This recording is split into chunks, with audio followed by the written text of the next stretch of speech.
is a great one. I'm very excited to be in India, both professionally and personally. Personally, I've been in India for probably 7 times in Puttaparthi, which is a small village near Bangalore, inside Sri Satya Sai Baba's ashram.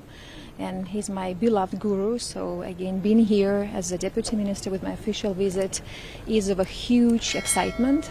The conversation with the deputy minister was efficient. We discussed the very wide agenda of bilateral track, digital transformation, human assistance. Of course, I briefed the deputy minister about the military situation, which is quite difficult, and the reality where Ukrainians live when 10,000 of Ukrainians have been killed. These are civilians. When the civilian infrastructure has been damaged and broken and by the missiles attacks. So I think it was an important conversation, and we hope that our political dialogue would be much more intensified. And I also invited Deputy Minister to pay his visit in Kiev for the political consultations that we are supposed to have. He's there. My president will also do so in case if the phone conversation will take place, and we request this phone conversation.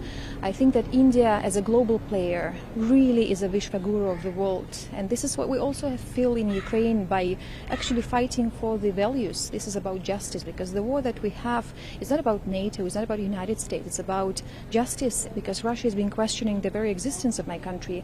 Within our history of 1,500 years, Ukraine never attacked any other country like your country. We never had this imperialistic and chauvinistic attitudes towards our neighbors.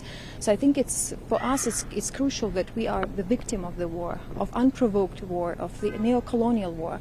So we also feel that we have this arbitrary by promoting these values of justice, of peace, as your Prime Minister in Samarkand said, that it's not an era of war. I mean, we do support this purely and fully, but unfortunately we have aggressive countries who question the existence of other countries, and then the question of India's involvement as a leader in the global south, as a G20 presidency. I think that we hope that India would be involved and engaged into global issues and challenges, economic challenges, energy challenges, nuclear challenges to a greater extent, because the Ukrainian issue is a litmus paper today. Ma'am, how do you see India importing energy from Russia? How do you see India importing energy from Russia? I mean, look, we are not in the position of instructing India in their economic ties with other countries.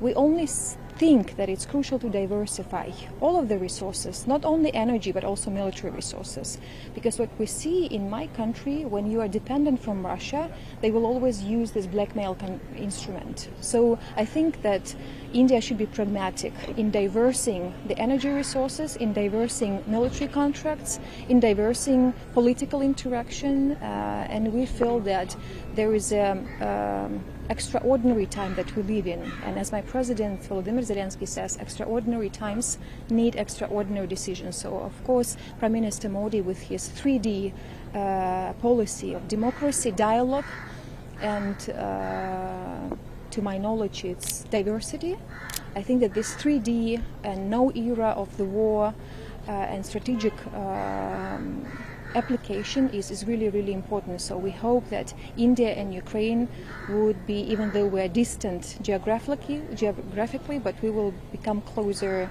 physically and politically and in many other ways.